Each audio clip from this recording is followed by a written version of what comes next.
And we are back. Good morning. Obviously, there's something a little bit different here. Yeah, we dropped the dead weight. Just kidding. We love Micah. I have been losing a few pounds. Oh, I wish I were. Thank you for noticing. Yes. I need to have my jaw wired shut for a couple of months. Right? Yeah. We ended up both preaching the same message this past week. We should explain to you, Spencer was not here Sunday. Yes. There's a church near us that lost their minister, and he passed away, and they are having people fill in while they figure out what they're doing. Dude, they were such a sweet group of people. And Spencer and Micah are both kind enough that they're going to take a Sunday. So Spencer was there this past week. Yep. But we were on our Holy Spirit series, and so we both preached the fruit of the Spirit. Yeah. So, yeah, you want to start or do you want me to start with? Well, as I said, I'm sure he did a better job on it. No way. Is yours recorded? Yeah. Okay, good. I think they have a live Good, stream. I'll have to check it out. I'm almost positive they do. I'll start, yeah. Yeah. I think for me, the big thing was it's very hard, which I was noticing, to explain that passage without knowing the rest of what Paul's saying in the letter to the Galatians. Like, yeah, to isolate it. It's like the fruit of the Spirit and the fruit of the flesh was a great passage in itself, but chapter 3, when he's like, who bewitched you? Like, if you don't have that understanding, like, it's totally different message because he's like, what is happening, people? Versus the fruit of the Spirit are love and joy. Yeah. And he's like, what are you doing? So I know his letter to the Galatians is... He's not pulling any punch. Yeah, when he says who put a spell on you or who bewitched you. I mean, great book, by the way, Breaking the Hex. In that day, that's quite the... Yeah. Like, completely, like, comparing their Christian walk to witchcraft. Like, yes. That's harsh, man. It is. And even more so, I think, for me, I always forget that Paul is writing to Christians. I think it's really easy to read the letters and be like, this is the guide to a non-Christian or a non-believer's life. Here's all the things you need to believe. But it's a massive struggle. And as I haven't finished your sermon yet, but as you were starting to just like the tension, and also hit on that as well, Liz, just the Christian life, as perfect as we want it to be, it is tension filled.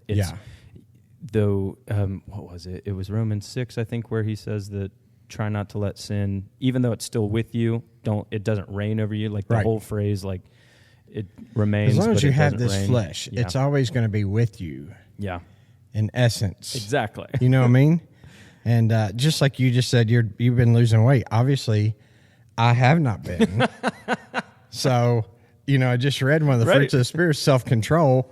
Why have I not been? Surely. You know what I mean? Debauchery. Yeah. So this flesh is always carrying it. Yep. But the point was, before you were identified with Christ and in Christ and Him and you, it reigned. Yep. I mean, in essence, we shouldn't be surprised when the world can't overcome sin. How could they without Jesus? How could we expect morality from people who don't have that? I mean, it's hard enough for people who have the Holy Spirit. He even said they're always at war. Yeah.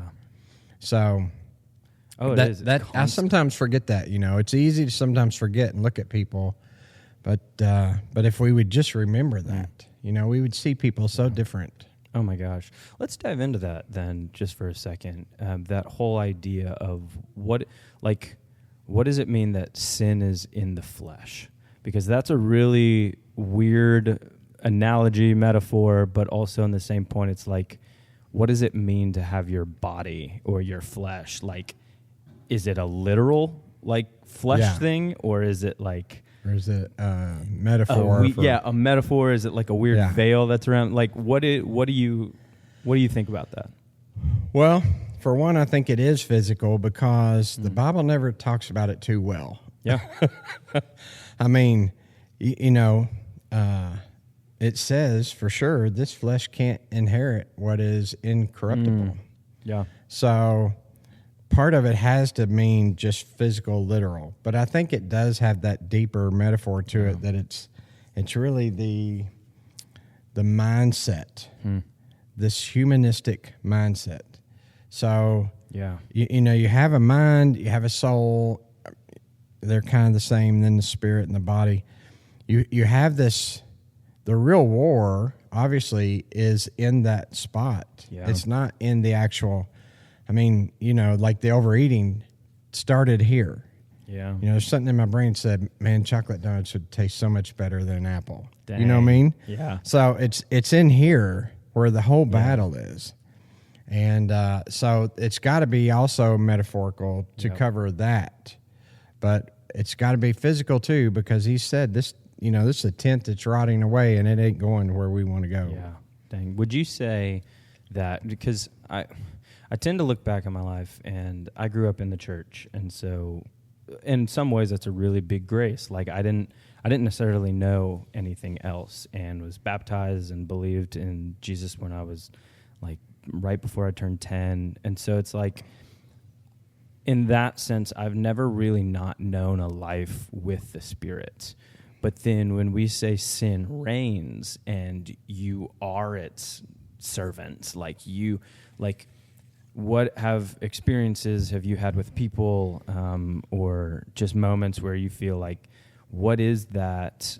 Like, is it really true that you just can't control? And I keep looking back in my life, and there are moments where it's like, yes, as Christians, we can choose to start going down that path. And I know it from an extent, but man, like that logic that he uses is just like, you don't. Like, what's the difference between having a choice to choose Jesus and like not at all? Like, think about all the people that we've worked with in recovery, and almost every one of them that I've ever talked to,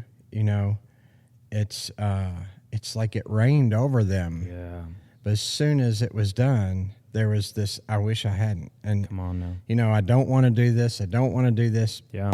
I do it, And to me, that's like a good picture of what it really must be at the deepest point of that struggle. Yeah. I mean, you've got a friend of mine told me one time who'd been through recovery. He said, Mark, that your brain is telling you. He said, you could be out of food. You could be about to lose your house. Your family doesn't talk to you. And your brain is still telling you this is the best choice you can make. Yeah. Go ahead, use. This is the best choice you can make. Wow. He's like, you just can't explain it until your brain has actually been saying that to you. And that's the depth of that addiction. So absolutely. I think of that as like the height of that battle, where in essence you still have a choice because you're a human. Sure. But in a way you almost don't have a choice because even your brain is corrupted, by this thing, this addiction. Yeah. I heard someone say a while back, we're all addicts. Yeah. We're addicts to sin.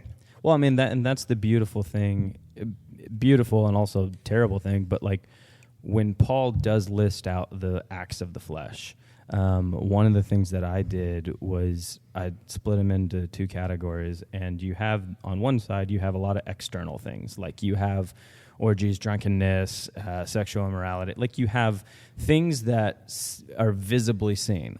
But then you have envy and hatred, all of the things that happen within.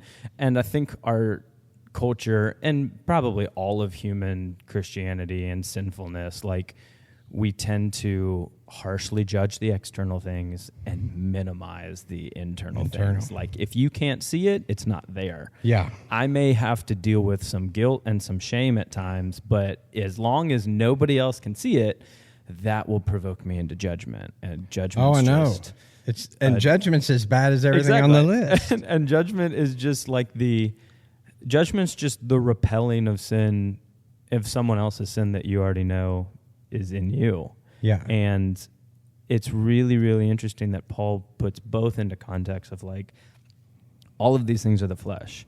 And I think as Westerners, we typically, I heard it somewhere, maybe it's C.S. Lewis or something, but somebody was talking about we have this idea that our physical lives are just like we've disassociated our spiritual and our physical. For some reason, whether it was in the Enlightenment or just like massive move in Western culture, just like what I do internally surely doesn't affect me externally. And what I do spiritually surely doesn't affect me physically, and vice versa, which is what he was saying is the dumbest way to view biblical life. Like everything's in, like when the Bible says soul, it means everything. It means that your decisions inside will drastically affect what you choose, or like it's all connected. Eating, like eating, for example. What I put in my body surely doesn't affect my spirit. Like, no, it 100% does. Like, all of it's intertwined.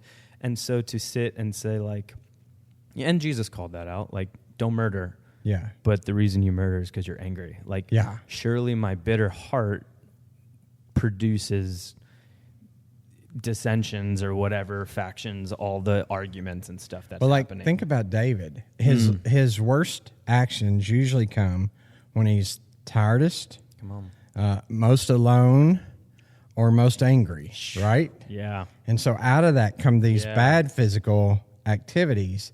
So you're like, you know, one of the things we're going to talk about in one of our upcoming series is rest. Yes. We're in the least restful period, I think, in human history, you know? Oh, I was just talking about that this morning with Micah of like tech, and you probably remember this, like I'm reading through again The Ruthless Elimination of Hurry, John Mark Comer. Great book. You should totally read it.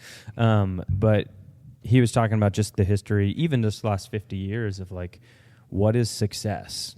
Back in the 60s and 70s, success was portrayed as like, if you've got time on your hands, you are wealthy. If you're going and playing golf, if you're on vacation, you're the most successful person out there. And now it's totally flipped. Like the success that we see are people in office meetings in the top offices of New York, never or ends. Suits and all that. Like just what are we trying to strive towards? And that's 100%. Just like, where are we going? Technology lied to us, man, because instead of, I'm old enough to remember when we just had landlines. Yeah. Nobody called after 10 o'clock. Absolutely. And before we had cable, TV was horrible. And, we had Johnny Carson. Then you went to bed. There was nothing. If you fell asleep in front of the TV, you woke up and it's just that waving flag and jets. Not just Chick-fil-A. So like now it's, I know people that because their companies are around the world, they're taking calls at 2 a.m. They're doing business 24/7, working out of their house. They're like a prisoner to their home in some cases. So it is lied to us. So now we don't get the rest. Yep. Now we're more susceptible to depression and discouragement. Growing up, my minister always said if Satan was going to go in retirement but keep one trick just in case, he'd keep discouragement. Because it seems to be the fastest way to lead us down the wrong path. I don't know if that's the case, but like you said, it's all connected. Oh, 100%. And we live in this unhealthy life. Kathy used to work for a doctor, and he was a pain specialist, brilliant. And if people came to see him and they were smoking, he wouldn't treat them. He would say, the smoking is going to negate the effects of my work. And then you're going to say, I didn't get it done. He said, so I won't treat you if you smoke. If you really want your pain to go away, come back when you're not smoking. Yeah. So you're like, I'm just saying that as an example, but that's how connected all this is. So even you go back to the eating and the rest and the exercise, was it Jonah Hill said exercise is the most underused drug and food is the most abused drug? So, dang. We are meant to kind of put it all together. That's right. And I think when we do put it all together, the breeding ground for the Spirit to work and us to listen works better. And I think, we did our communion Sunday this past week. And so every now and then in the year, we eat as part of the service and we talk. And one of the questions was, how does... I forget exactly how we word it, but how does reflecting on communion affect your thoughts of the fruit of the Spirit, or vice versa?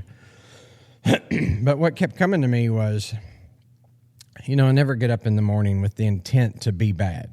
I don't get up and think, man, what can I do wrong today? I can't wait to But just go. I do get up in the morning, and the next thing you know, I'm late getting to this, or I'm in a hurry to do that, and then I spill something. Then I'm wanting to say words I shouldn't say. Even if I'm saying them in my head, you didn't hear them, but That's right. they're still there. And then you're rushing somewhere. Somebody pulls out in front of you. You're screaming at the car in front of you, and it's just like it's the busyness that can make us as bad as if we had gotten up with the intent to be bad. Yeah, I think that is like to bring a theme to the whole entirety of these 4 weeks with the Holy Spirit.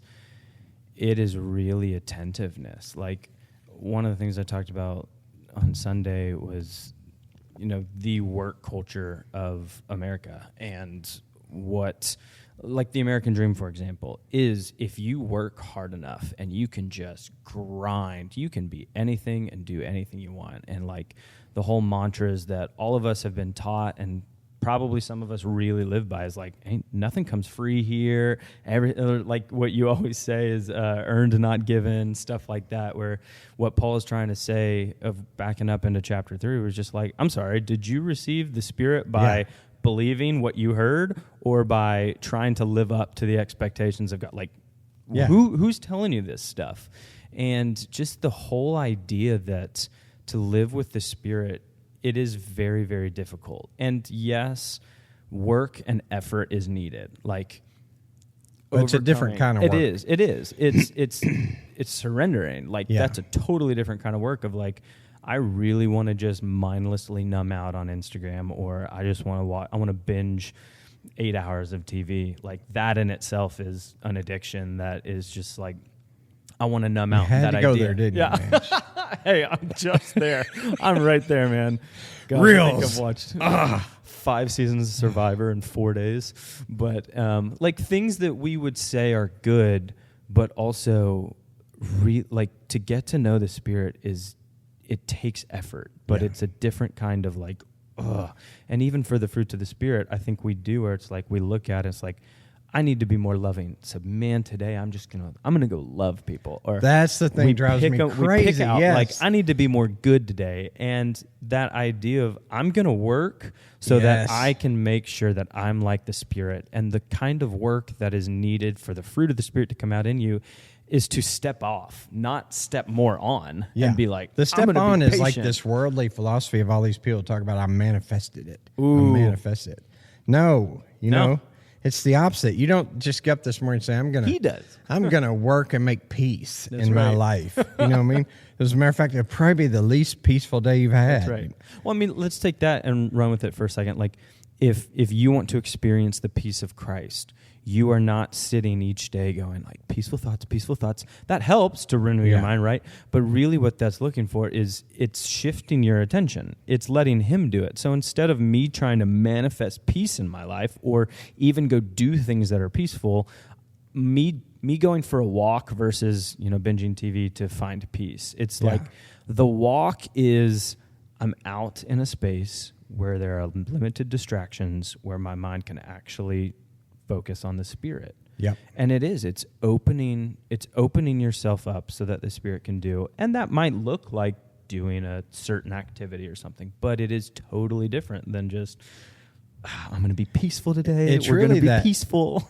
And I think you're going to cover this later in one of our next series, but it's kind of that spiritual fast we were talking about.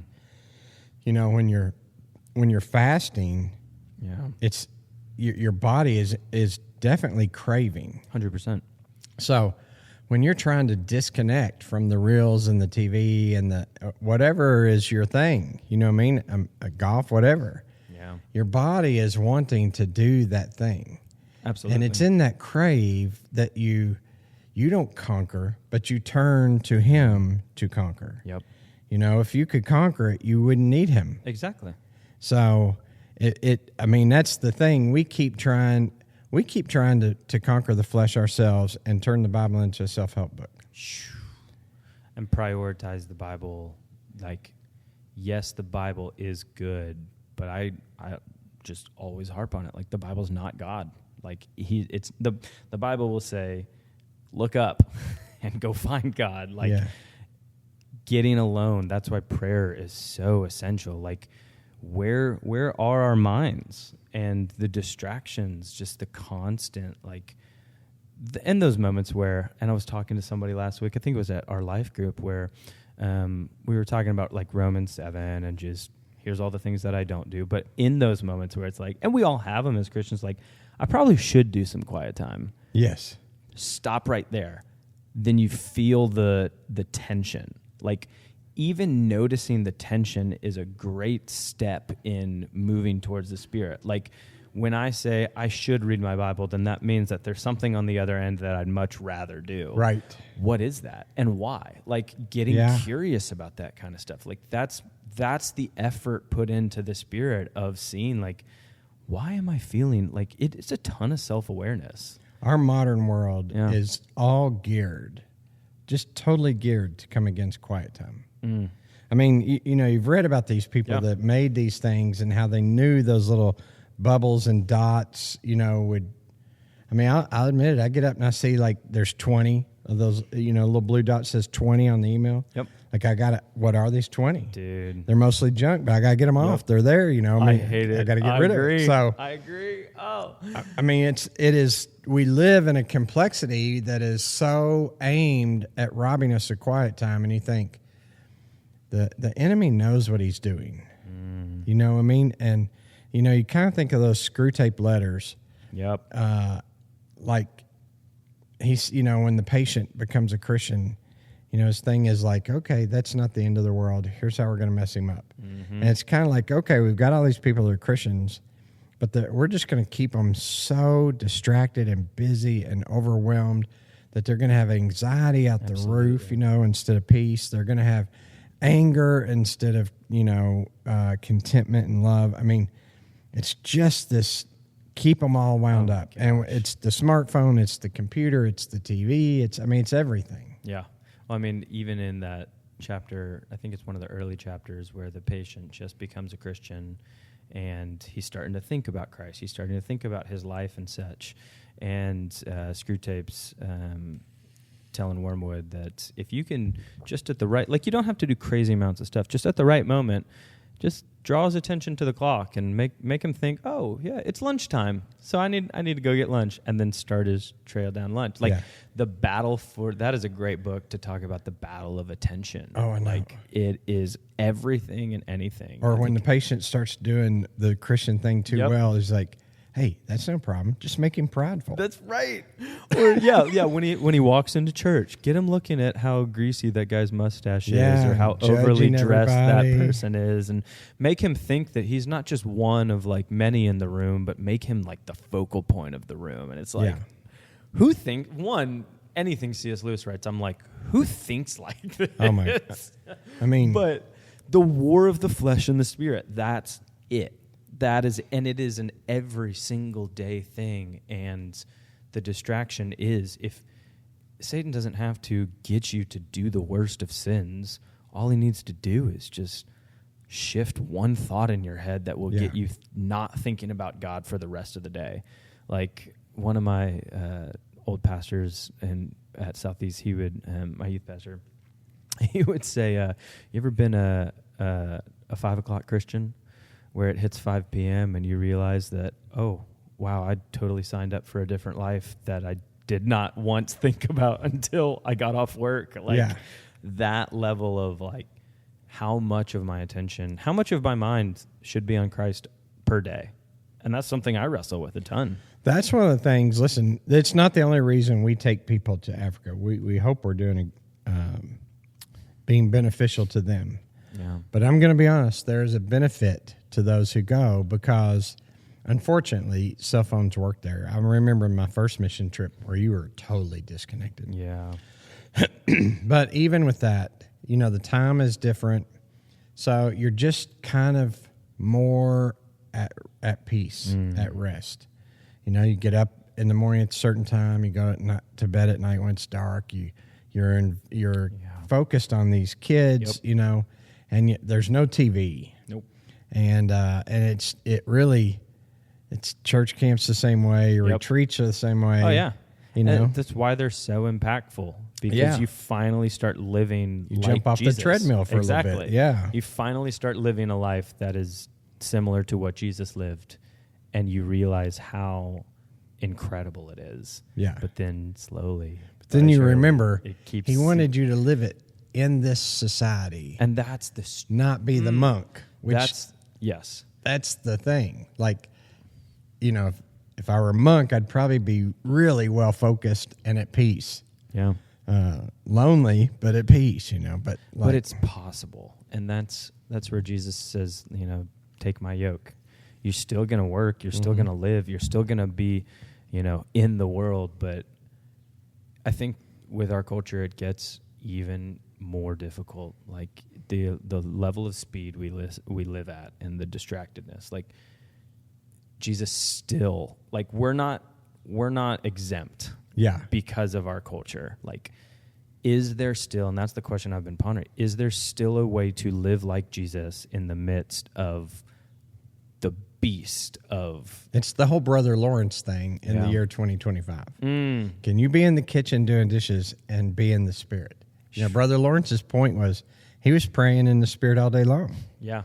Even while he was cooking, even while he was cleaning. So it's that. And I mean... Dude, I'd love to say I have that conquered, but that'd be the biggest lie I told today. So, I mean, that's I think that's that battle that he's saying. You know, these your flesh and your spirit are always at war. Yep. But man, the Brother Lawrence example, like you're like, that's it. And I mean, you know, granted, he didn't have wives and kids and all that, but he still had work and duties and other people. And man, that is the hard thing to do. That is to live it and not be so distracted. That's right. Well, we're going to practice that actually a little bit this coming Sunday, where if you're going to be here for worship, we're going to be doing a lot of just taking a step back from teaching and just a whole Sunday focused on worship and prayer. So I'm ecstatic for it. Me too. We did this once before, and it went over so well. People asked us to do it. Yeah, they were like, when are we going to do it again? It's like, well, it's happening this Sunday. But we love you, and we're excited to see what God's going to do this come Sunday. So we'll see you at worship. See ya.